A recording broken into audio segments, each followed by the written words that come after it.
প্রিয় অভিভাবক, আপনি আপনার শিশুটিকে কিভাবে আদর করবেন?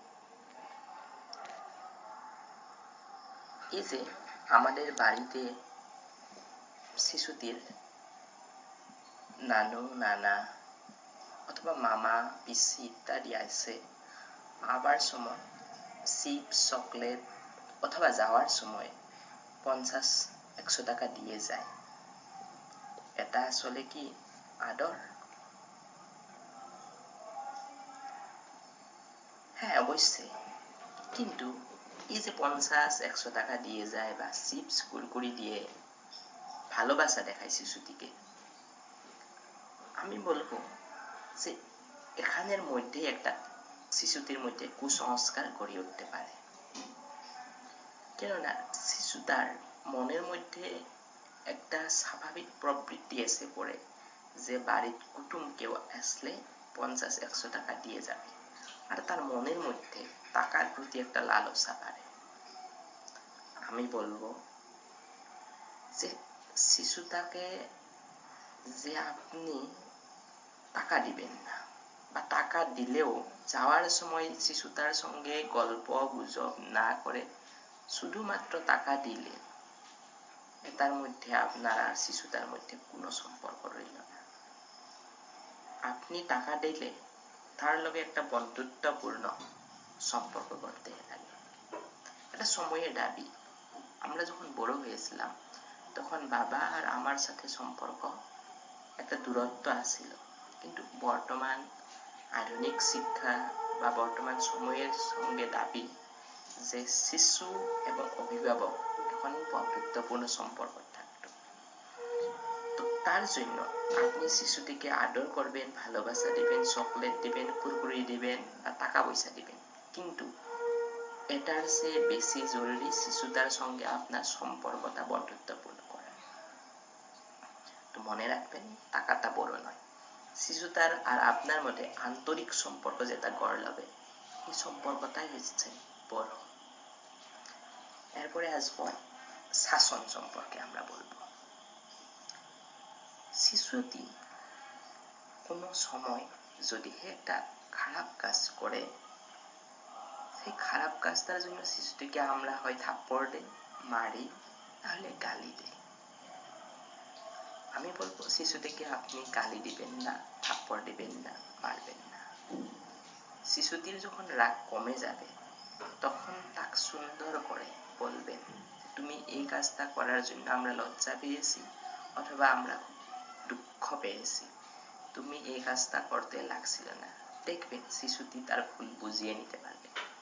কিন্তু আপনি যদি তাকে রাগের অবস্থায় মারেন, গালি দেন, তাহলে শিশুটির মনের মধ্যে একটা প্রতিহিংসা ভাব বাড়বে, আর সে কখনো শুদ্ধ বা সংশোধন করার জন্য সুযোগ পায় না।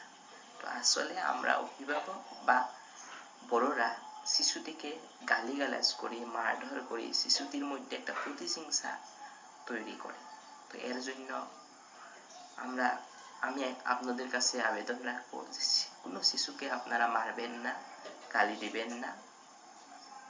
প্রথম অবস্থাতে আদর করে শান্ত অবস্থাতে কথাটা তার ভুল করাটা বুঝিয়ে নেবেন।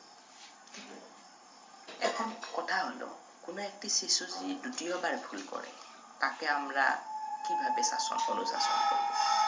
আমি বলছি যে তাকে মারবো না, গালি দেব না, কিন্তু সে বারবার সমান ভুলটাই করছে, তাহলে আমরা তাকে কি করা প্রয়োজন?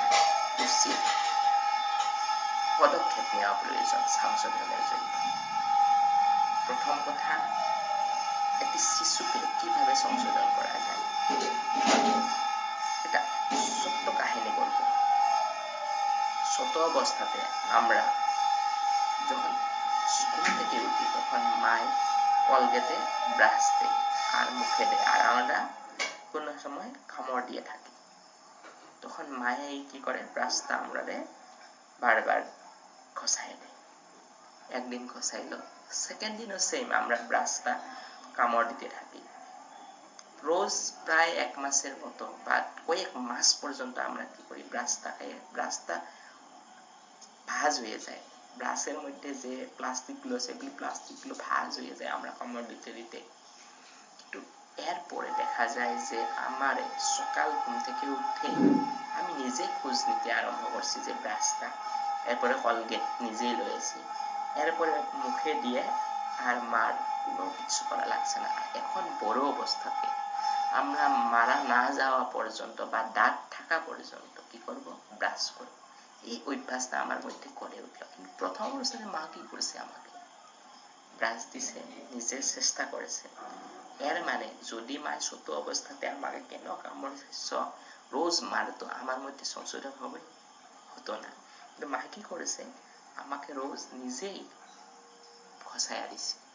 তো এর জন্য আমার কি হলো, সংশোধন হলো। এই সংশোধনটা একটা অভ্যাসে পরিণত হয়। তো একটা শিশুকে সে যখন ভুল করে, ভুলটার জন্য তাকে প্রথম অবস্থাতে আমরা কি করব, সুন্দরভাবে বুঝিয়ে দিব। দ্বিতীয় অবস্থাতে যদি ভুল করে তাহলে তাকে বারবার দাঁত খসানির সময় আমরা যেভাবে খসাইয়া দিছিল মা, ওইভাবে শিশুটাকে যত্ন নেব। সে কি কাজ করে এই কাজটা করতে দিতাম না আমরা, আর করতে দেব না। ওই সময়টা আমরা তার পদক্ষেপ নেব, তার পাশেই থাকবো, তাকে বলবো ওই কাজটা যেন করে না। এরপরে আমরা মনে রাখবো এই শিশুটার মধ্যে যেন এই অভ্যাসটা গড়ে ওঠে। এরপরে শিশুটাকে দয়া কৃতজ্ঞতা মনোভাব তৈরি করতে হবে। স্কুল থেকে বাচ্চাটা যখন ঘরে এসেছে তখন সে মাকে গালি দিবে, মা ভাত দেও। মার যদি একটু তাড়াহুড়া হয়েছে মাকে গালি দেবে, কিন্তু আমরা তাকে শান্ত অবস্থায় ভাত খাওয়ার পরে বুঝাই দিতে লাগবো যে মা সকাল নাকি কত কষ্ট করে তোমার জন্য ভাত বানাইছে, এর মধ্যে তোমার কি হইতে পারে, বিভিন্ন সমস্যা হইতে পারে। এর জন্য তুমি মার কাছে কৃতজ্ঞ থাকা উচিত, মাকে বকাবকি করা উচিত নয়। বা মার যদি ভুল হয়েছে এই ভুলটা আমি সুন্দরভাবে ভদ্রভাবে বলতে হয়। যদি পরপর হে সেম জিনিসটাই করে তাহলে আমি পরের দিন কি করবো, শিশুটাকে ভাত রান্না কাজে লাগাবো। আর শিশুটাই ভাত রাঁধছে, রান্না করার পরের দিন বকতে দিব মাকে, মায়ে বকাবকি করতে হবে যে তুমি তো বানাইলাই, তুমি কি রকম। শিশুতে যখন সারা দিন পরিশ্রম করে আপনার জন্য চা তৈরি করবে আর মাই যখন তাকে গালি দিবে তখন সে বুঝিয়া নেবে যে ও আমি কষ্ট করলাম মার জন্য আর মাই আমাকে গালি দিছে। সেম জিনিসটা মায়ে কষ্ট করে আমি গালি দিই, এই কৃতজ্ঞতা বোধটা তার মধ্যে তৈরি হবে। তো কয়েকটা কথা অভিভাবকদেরকে বললাম। প্রথম, একটা শিশুকে আপনারা খুব ভালোবাসাটা মন দিয়ে দিবেন, টাকা পয়সা কুরকুরি চিপস চকলেট এগুলো দিয়ে দিবেন না। দ্বিতীয় কথা, শিশুটাকে গালি দিবেন না, শাসন খুব বেশি মারবেন না, রাগ করবেন না। শিশুটাকে প্রথম অবস্থায় আমি শান্তভাবে বুঝিয়ে দিব যে তুমি এই কাজগুলো করতে হয় না, করলে আমরা দুঃখ পাই। 3 নম্বর, যদি সে ভুলটা বারবার করে থাকে তাহলে এই শিশুটাকে আমরা নিজে পদক্ষেপ নেব সে যেন এই ভুলটা করে না। তৃতীয়তে, শিশুটার মধ্যে একটা অভ্যাস তৈরি করার চেষ্টা করব। চতুর্থতে, শিশুটার মধ্যে দয়া ও কৃতজ্ঞতা ভাব তার মনের মধ্যে জাগ্রত হয়ে ওঠে, বিকাশ হয়ে ওঠে, এই কথাটা আমরা চিন্তা করব। ধন্যবাদ অভিভাবকরা।